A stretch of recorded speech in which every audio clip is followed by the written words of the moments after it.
you sisters must not interfere in church matters. ಸಹೋದರಿಯರು ಸಭೆಯ ವಿಷಯದಲ್ಲಿ ನೀವು ತಲೆ ಹಾಕಬಾರದು. That is not your business. ಅದು ನಿಮ್ಮ ವ್ಯವಹಾರವಲ್ಲ. You tell your husband about home matters. ನಿಮ್ಮ ಗಂಡನಿಗೆ ಮನೆಯ ವಿಷಯಗಳನ್ನು ಹೇಳಿ. Don't put ideas into your mind that this brother is like that, that brother is like that. That's not your business. ನೀವು ನಿಮ್ಮ ಗಂಡನಿಗೆ ವಿಶೇಷ ಜ್ಞಾನ ಹೇಳಕ್ಕೆ ಹೋಗಬೇಡಿ, ಆ ಸಹೋದರ ಹೀಗೆ, ಆ ಸಹೋದರಿ ಹೀಗೆ ಅಂತ. There are some wives like that. ಕೆಲವು ಸಹೋದರಿಯರಾಗಿದ್ದಾರೆ. They are the mouth of the devil.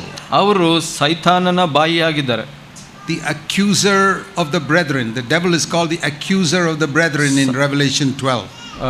ಪ್ರಕಟಣೆ 12ರಲ್ಲಿ ಹೇಳುತ್ತೆ, ಸೈತಾನನು ಸಹೋದರನ ದೂಷಿಸುವಂತವನು ಅಂತ. ಹಾಗೆ ಸಹೋದರನ ದೂಷಿಸೋರಾಗಬೇಡಿ ನೀವು. But unfortunately the devil doesn't have a mouth, because he doesn't have a body.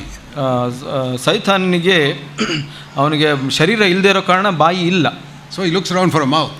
ಅವನು ಬಾಯಿಯನ್ನು ಹುಡುಕ್ತಾ ಇರ್ತಾನೆ. And he finds in some sister. ಯಾವುದೋ ಒಂದು ಸಹೋದರಿಯಲ್ಲಿ ಹಿಡ್ಕೊಂಡ್ಬಿಡ್ತಾನೆ. Now I'll use her mouth.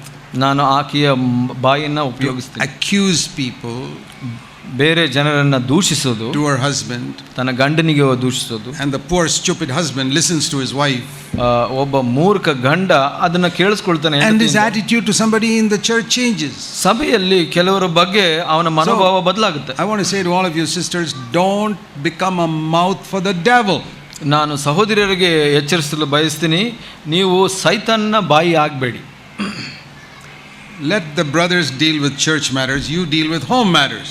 ಸಭೆಯ ವ್ಯವಹಾರಗಳನ್ನು ಸಹೋದರರು ನೋಡಿಕೊಳ್ಳಿ, ನೀವು ಮನೆ ವಿಷಯಗಳನ್ನು. If there's a problem with your children, by all means say everything to your husband. That's important. ಮಕ್ಕಳ ಜೊತೆ ಸಮಸ್ಯೆ ಇದ್ರೆ ನಿಮ್ಮ ಗಂಡನಿಗೆ ಎಲ್ಲವನ್ನೂ ಹೇಳಿ, ಅದು ಬಹಳ ಮುಖ್ಯ. Don't go speaking evil about brothers in the church. ಸಭೆಯ ಸಹೋದರರ ಬಗ್ಗೆ ಯಾವುದೇ ಕೆಟ್ಟದನ್ನ ಮಾತಾಡಬೇಡಿ. Because you can bring division in the church. ಅದರಿಂದ ನೀವು ಸಭೆಯಲ್ಲಿ ಒಂದು ವಿಭಜನೆಯನ್ನ ತರಬಹುದು. Let the brothers sort out their own problems. ಅವರು ಸಹೋದರರು ಅವರ ಸಮಸ್ಯೆಗಳನ್ನು ತೀರಿಸಿಕೊಳ್ಳಿ. You seek fellowship with the sisters. ನೀವು ಸಹೋದರಿಯರ ಜೊತೆ ವ್ಯವಹಾರ ಮಾಡಿ. Seek fellowship with godly sisters. ದೈವಿಕ ಸಹೋದರಿಯರ ಜೊತೆ ಅನ್ಯೋನ್ಯತೆಯನ್ನು ಬಯಸಿ. If you find some gossiping sisters, try and change them. ಅವರು ಯಾರಾದರೂ ಹರಟೆ ಮಾತಾಡುವಂಥ ಸಹೋದರಿಯರಿದ್ದರೆ ಅವರನ್ನ ಬದಲಾಯಿಸಿ. And I'll tell you how to change them. ಅದು ಅವ್ರನ್ನ ಹೇಗೆ ಬದಲಾಯಿಸಬೇಕು ಅಂತ ಹೇಳ್ತೀನಿ. How I stopped all gossip in my house, I'll tell you. ನಮ್ಮ ಮನೆಯಲ್ಲಿ ಎಲ್ಲ ಹರಟೆಯನ್ನು ಹೇಗೆ ಬದಲಾಯಿಸಿದೆ ಅಂತ ಹೇಳ್ತೀನಿ. Somebody would come to my house. ನಮ್ಮ ಮನೆಗೆ ಯಾರೋ ಬರ್ತಾರೆ. Say, brother Zach, you heard this about so and so. ಸಹೋದರ ಜಾಕ್ ಅವರೇ, ಇವರ ಬಗ್ಗೆ ಹೀಗೆ ಕೇಳಿದ್ರೆ ಅಂತ ಹೇಳ್ತಾರೆ. I say, no, I haven't heard it. ನಾನು ಯಾವುದು ಕೇಳಿಸ್ಕೊಂಡಿಲ್ಲ. Thank you for telling me. ನನಗೆ ಹೇಳಿದ್ದಕ್ಕೆ ಧನ್ಯವಾದ. Just sit, I'll go and phone that person right now and say that you told me all this. ನೀವು ಇಲ್ಲೇ ಕುಳಿತುಕೊಳ್ಳಿ, ನಾನು ಆ ಸಹೋದರನಿಗೆ ಫೋನ್ ಮಾಡಿ ಕೇಳ್ತೀನಿ. No brother, don't tell. ಹೇಳಿದ್ರೆ ನಮಗೆ ಹೇಳ್ಬೇಡಿ ಸಹೋದರ, ಹೇಳ್ಬೇಡಿ ಇವಾಗ. I say I have the habit of immediately telling anybody who tells me anything. ನನಗೆ ಅಭ್ಯಾಸ ಇದೆ, ನನಗೆ ಯಾರಾದರೂ ಏನಾದರೂ ಹೇಳ್ಬಿಟ್ರೆ ಬೇಗ ಅವ್ರ ಹತ್ರ ಕೇಳಬೇಕು. You know the result of that? ಅದರ ಫಲಿತಾಂಶ ಏನಾಯ್ತು ಗೊತ್ತಾ? Nobody comes to my house and gossips because they know I'll pick up the phone. ನಮ್ಮ ಮನೆಗೆ ಯಾರು ಬಂದು ಹರಟೆ ಆಡಲ್ಲ. ಯಾಕೆ ಅಂದ್ರೆ ಅವ್ರಿಗೆ ಗೊತ್ತು ನಾನು ಮಾತಾಡಿದ ತಕ್ಷಣ. And if that brother doesn't have a phone, I'll say I'll tell him tomorrow about this. And I'll tell your name also. ಆತನಿಗೆ ಫೋನ್ ಇಲ್ಲ ಅಂದ್ರೆ ಆ ಸಹೋದರನಿಗೆ ನಾಳೆನೇ ಹೇಳ್ತೀನಿ, ಮತ್ತೆ ನಿನ್ನ ಹೆಸರು ಕೂಡ ಹೇಳ್ತೀನಿ ಅಂತ ಹೇಳ್ತೀನಿ. For many years, like some places you have a sign saying thank you for not smoking.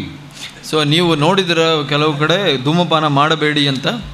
No. Thank you for not smoking. ಧನ್ಯವಾದಗಳು ನೀವು ಧೂಮಪಾನ ಮಾಡದಿದ್ದಕ್ಕೆ. I had a board in my house. Thank you for not gossiping here. So ನಮ್ಮ ಮನೆಯಲ್ಲಿ ಒಂದು board ಹಾಕಿದ್ದೆ ನಾನು, ಇಲ್ಲಿ ಹರಟೆ ಮಾತಾಡದಿದ್ದಕ್ಕೆ ಧನ್ಯವಾದಗಳು. Smoking is bad, this is worse. ಅದು ಧೂಮಪಾನ ಮಾಡೋದು ಕೆಟ್ಟದ್ದು, ಆದರೆ ಇದು ಇನ್ನೂ ಕೆಟ್ಟದ್ದು. It's very easy to stop gossiping if you immediately report the matter to the other person and tell them who told you that. So ಆ ವಿಷಯನ ಬೇಗ ಇನ್ನೊಬ್ಬ ವ್ಯಕ್ತಿಗೆ ಹೇಳೋದ್ರಿಂದ ಈ ಹರಟೆ ಮಾತನ್ನ ನಿಲ್ಲಿಸೋದು ಬಹಳ ಸುಲಭ. But sometimes you sisters also like to listen to that gossip and that is why it continues like that. ನೀವು ಸಹೋದರರು ಕೆಲವು ಸಲ ಹರಟೆ ಮಾತು ಕೇಳಲಿಕ್ಕೆ ಇಷ್ಟಪಡ್ತೀರಾ, ಅದರಿಂದ ಮುಂದುವರಿಯುತ್ತೆ. You know what gossip is like? ಹರಟೆ ಮಾತು ಅಂದ್ರೆ ಏನು? ಯಾಕೆ all the garbage we collect in the kitchen? ನಮ್ಮ ಅಡಿಗೆ ಕೋಣೆಯಲ್ಲಿ ಒಬ್ಬ ಕಸಗಳನ್ನ ಒಟ್ಟು ಮಾಡ್ತೀವಿ ಗೊತ್ತಾ? ಎಲ್ಲ ಕಸ. Supposing somebody brings that garbage to your sitting room one day ನಿಮ್ಮ ಮನೆಯ ಮುಂದೆ ಕೋಣೆಗೆ ನಿಮ್ಮ ಮನೆಗೆ ತಗೊಂಡು ಬರ್ತಾರೆ and says, "Sister, I would like to put all this here." ಈ ಕಸವನ್ನೆಲ್ಲ ನಿಮ್ಮ ಮನೆಯಲ್ಲಿ ಹಾಕ್ಲಿಕ್ಕೆ ಇಷ್ಟಪಡ್ತೀನಿ. All that garbage is lying in your sitting. That is gossiping. ಆ ಒಂದು ಕಸವೆಲ್ಲ ನಿಮ್ಮ ಮನೆಯಲ್ಲಿ ಬೀಳುತ್ತೆ, ಅದೇ ಹರಟೆ. And you tell her, "Please come again, sister, and bring some more." ನೀವು ಹೇಳ್ತೀರಾ, ಸಹೋದರಿ ಮತ್ತೆ ಬನ್ನಿ, ಇನ್ನೊಂದು ಸ್ವಲ್ಪ ತಗೊಂಡು ಬಂದು ಹಾಕಿ ಅಂತ. And tell the other sisters also to bring all their garbage here and dump it. ಇನ್ನು ಕೆಲವು ಸಹೋದರಿಯರಿಗೆ ಎಲ್ಲ ಕಸ ತಗೊಂಡು ಬಂದು ನಮ್ಮ ಮನೇಲಿ ಹಾಕಿ ಅಂತ ಹೇಳ್ತೀರಾ. That is gossiping. ಅದು ಹರಟೆ ಮಾತು. I don't want garbage in my house, and I don't want gossiping in my house. ನಮ್ಮ ಮನೆಯಲ್ಲಿ ಕಸನೂ ಬೇಕಾಗಿಲ್ಲ, ಹರಟೆ ಮಾತು ಬೇಕಾಗಿಲ್ಲ. If you take a stand in this, ಇದರಲ್ಲಿ ನೀವು you ನಿಂತ್ಕೊಂಡ್ರೆ can be a godly sister who can help your husband. ನೀವು ಭಕ್ತಿ ಇರೋ ಸಹೋದರಿ ನಿಮ್ಮ ಗಂಡನಿಗೆ ಸಹಾಯ ಮಾಡುವಂತವ್ರು ಆಗ್ತೀರಾ. Let's do that. ಹಾಗೆ ಮಾಡೋಣ. Let's pray. ಪ್ರಾರ್ಥನೆ ಮಾಡಿ. Heavenly Father, ಪರಲೋಕ ತಂದೆಯೇ, help us to honor you by our life. ನಮ್ಮ ಜೀವಿತದಿಂದ ನಿನಗೆ ಗೌರವ ಸನ್ಮಾನಿಸಲು ಸಹಾಯ Help us to build godly homes. ನಾವು ಒಳ್ಳೆಯ ಭಕ್ತಿ ವೃದ್ಧಿಯ ಮನೆಗಳನ್ನು ಕಟ್ಟಲಿಕ್ಕೆ Pray ಸಹಾಯ in ಮಾಡಿ. Jesus' name. ಯೇಸುವಿನ ಹೆಸರಲ್ಲಿ ಬೇಡ್ತೀವಿ. ಆಮೆನ್.